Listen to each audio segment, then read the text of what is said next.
Un Esprit Saint, viens en nos cœurs.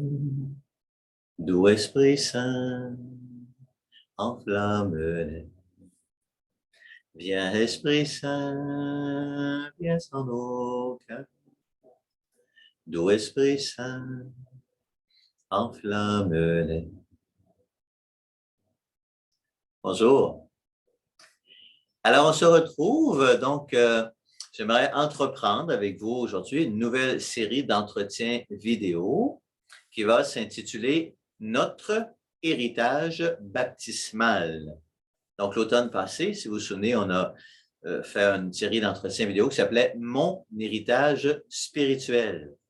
Donc, vous voyez un petit peu le cheminement. L'automne passé, je vous ai partagé quelques éléments qui ont été importants dans mon cheminement spirituel et qui peuvent l'être aussi dans le vôtre. Mais les cheminements spirituels sont très variables. Chacun a son propre chemin de vie spirituelle. Le pape Benoît XVI disait qu'il y a autant de chemins de vie spirituelle qu'il y a de personnes. Ça peut être variable. Il y a beaucoup de chemins de vie spirituelle, mais nous croyons que tous ces chemins, à quelque part, un jour ou l'autre, convergent vers le Christ. Si ce sont des chemins authentiques, évidemment, sinon ils vont au contraire s'éloigner du Christ, mais si c'est un chemin de vie spirituelle authentique, tôt ou tard, ces chemins vont converger vers le Christ et en quelque sorte vers le baptême. Et ça a été le dernier entretien de l'automne dernier, donc brève introduction au baptême, mais qui en fait avait été surtout une série de questions que j'avais abordées concernant le baptême, que j'avais posé. Et maintenant, nous allons tenter d'apporter quelques éléments de réponse. Donc, notre héritage baptismal. Et j'aimerais commencer aujourd'hui, je dirais, commencer un peu en Lyon. Je vous propose un thème assez particulier, assez élevé. Normalement, ça devrait être le dernier thème de cette série d'entretiens, mais je commence par lui à cause de la situation actuelle, parce que les églises sont fermées et donc nous sommes privés d'aller à la messe, de participer à la célébration de l'Eucharistie, de recevoir la communion eucharistique. Donc, j'aborde ce thème très important qui s'appelle baptiser en vue de l'Eucharistie. Baptiser en vue de l'Eucharistie. Et mon objectif, c'est qu'on puisse découvrir ensemble qu'on peut être privé de la célébration de l'Eucharistie, on peut être privé de la communion eucharistique, mais on ne peut pas être privé de l'Eucharistie. On ne peut pas être privé de l'Eucharistie parce que nous sommes appelés à devenir nous-mêmes Eucharistie et l'épreuve d'être privé de la célébration de l'Eucharistie nous oblige à grandir encore davantage dans cette réalité de devenir nous-mêmes Eucharistie. Donc, l'an passé, quand il y a eu des fermetures d'église, on a approfondi ensemble d'abord la parole de Dieu. On découvre que si on est privé de l'Eucharistie, on a toujours la parole de Dieu. On a exploré ensemble aussi une réalité très belle qui s'appelle la communion spirituelle. Donc, au moment de la communion eucharistique, on vit une communion spirituelle. On ne peut pas recevoir la communion eucharistique, mais on s'y unit spirituellement. C'est très beau. Et maintenant, on va aller plus loin encore. Donc, on va découvrir que nous sommes appelés à devenir nous-mêmes Eucharistie. Alors, le catéchisme nous dit que le baptême, il nous dit ceci, le saint baptême est le fondement de toute la vie chrétienne, le seuil de la vie dans l'esprit et la porte qui ouvre l'accès aux autres sacrements. Le baptême est la porte qui ouvre l'accès aux autres sacrements, dont évidemment l'Eucharistie, qui est le sacrement qu'on fréquente le plus souvent. Donc, le baptême est en vue de l'Eucharistie. Dans la tradition catholique actuelle, on considère que le baptême, c'est le début de l'initiation chrétienne et le terme de l'initiation chrétienne, c'est l'Eucharistie. Début de l'initiation chrétienne, le baptême, fin de l'initiation chrétienne, l'Eucharistie. Même si nous, concrètement, dans notre pastoral actuel, on a tendance à mettre la confirmation à la fin du processus d'initiation chrétienne. Premier pardon, première communion, confirmation. Bon, ça peut être une pédagogie qui est valable, mais il ne faut pas perdre de vue que le terme de l'initiation chrétienne, ce n'est pas la confirmation, c'est l'Eucharistie. L'Eucharistie. Donc, on est baptisé en vue de l'Eucharistie. Et c'est ce qu'on signifie dans le baptême des petits-enfants. Vous vous souvenez, dans la cérémonie du baptême des petits-enfants, baptême de petits-enfants, donc on fait l'onction avec le Saint-Crème, on remet le cierge et on se rend à l'autel.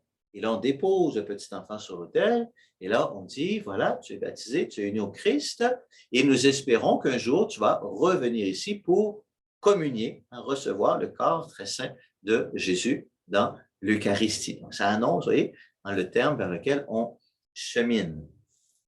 Mais, hein, le terme, si l'Eucharistie, c'est le terme de l'initiation chrétienne, le but du baptême, le baptême n'est pas pour qu'on puisse participer à l'Eucharistie. C'est pas ça le but. Le baptême est le début de l'initiation chrétienne en vue qu'on devienne Eucharistie.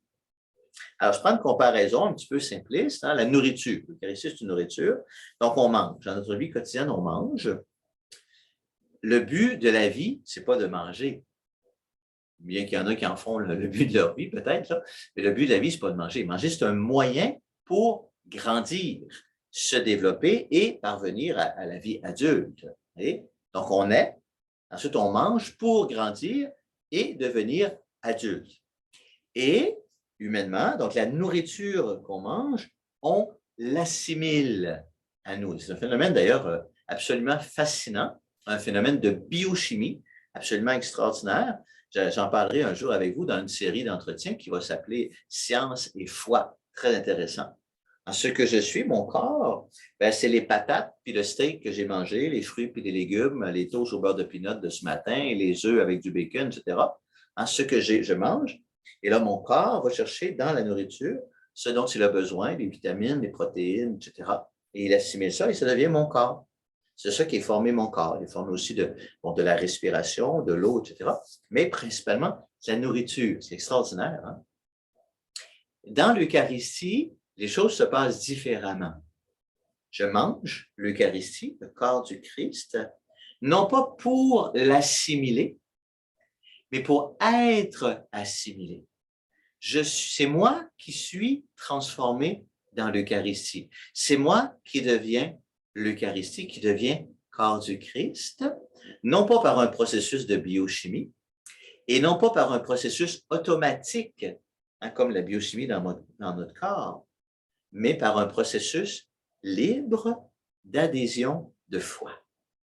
Dans la mesure où je reçois l'Eucharistie dans la foi, je suis transformé en l'Eucharistie. Saint Augustin redisait ça sans cesse. Hein? Devenez ce que vous mangez. Devenez ce que vous mangez. On reçoit le corps du Christ pour devenir nous-mêmes l'Eucharistie. Alors, donc là ici, on a devant nous deux sens différents de l'Eucharistie. Il y a l'Eucharistie en tant que moyen et l'Eucharistie en tant que but ultime de la vie chrétienne. L'Eucharistie que je mange, c'est un moyen, je vais à l'Eucharistie, et l'Eucharistie que je deviens, qui est le but. Vous voyez? C'est deux choses différentes. Alors, on peut être privé de l'Eucharistie en tant que moyen, comme actuellement, on ne peut pas recevoir la communion eucharistique, mais on ne peut pas être privé de l'Eucharistie en tant que but. Pardon. Et même au contraire, lorsque on vit un temps d'épreuve comme celui-ci où on est privé de l'Eucharistie, de pouvoir aller à la communion eucharistique, mais on reçoit ça comme un appel plus pressant à devenir Eucharistie. C'est ça que ça nous appelle à être. Qu'est-ce que ça veut dire, devenir Eucharistie? Bien, ça veut dire, bien sûr, devenir semblable à Jésus. Au fur et à mesure où la vie de Jésus s'incarne en moi, je deviens semblable à Jésus. Ça veut dire, bien sûr, aimer à la manière de Jésus, devenir entièrement amour à la manière de Jésus. Mais, davantage encore, devenir semblable à Jésus en tant que corps livré, sang versé, cœur transpercé. Alors, lorsqu'on est privé de l'Eucharistie, lorsqu'on voit nos églises fermées, lorsqu'on voit nos frères et sœurs qui ne peuvent pas aller à l'Eucharistie et qui en souffrent, ça nous fait souffrir, ça transperce notre cœur. Et alors, nous sommes unis à Jésus dont le cœur a été transpercé. Donc, moi, comme prêtre, d'abord, bien sûr, moi, comme prêtre, quand je célèbre l'Eucharistie, quand je vous présente le pain de l'Eucharistie, et je dis, prenez, mangez, ceci est mon corps livré pour vous, je ne suis pas simplement en train de vous présenter le pain de l'Eucharistie, hein, comme si, voilà, je présente le pain de l'Eucharistie, mais moi, ça ne me concerne pas. Je suis, spécialement en tant que prêtre, uni à Jésus. Prenez, mangez, ceci c'est mon corps livré pour vous. C'est moi aussi avec Jésus. Je suis uni à l'offrande de Jésus. Et quand je dis ces paroles-là, je vous entraîne aussi sur ce chemin-là. Je vous entraîne à devenir vous-même vie offerte en union avec Jésus, à devenir vous-même ce corps livré pour les autres, ce sang versé pour les autres, ce cœur transpercé pour les autres. Voyez? Et alors, on entre dans ce mouvement où on devient Eucharistie. Et à ce moment-là, vous voyez qu'on peut être privé de la célébration de l'Eucharistie, mais non pas de l'Eucharistie, puisque nous le sommes. Et mon frère et ma sœur est l'Eucharistie, est devenu Eucharistie. Nous sommes Eucharistie les uns pour les autres. Et alors, on passe de l'Eucharistie du jeudi saint à l'Eucharistie du vendredi saint.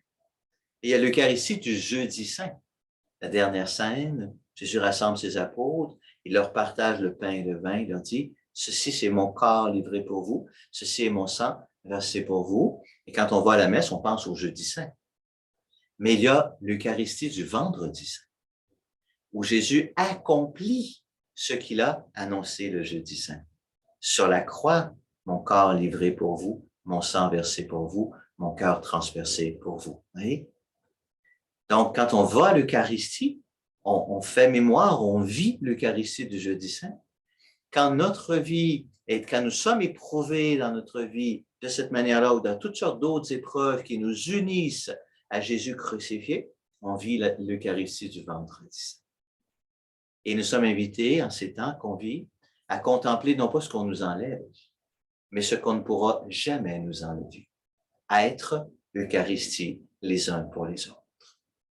Alors, mes amis, je vous encourage dans la prière, dans votre prière cette semaine, à bénir le Seigneur, bénissons le Seigneur pour toutes nos Eucharisties du jeudi saint et bénissons le Seigneur pour toutes nos Eucharisties du vendredi saint. Laquelle est la plus importante?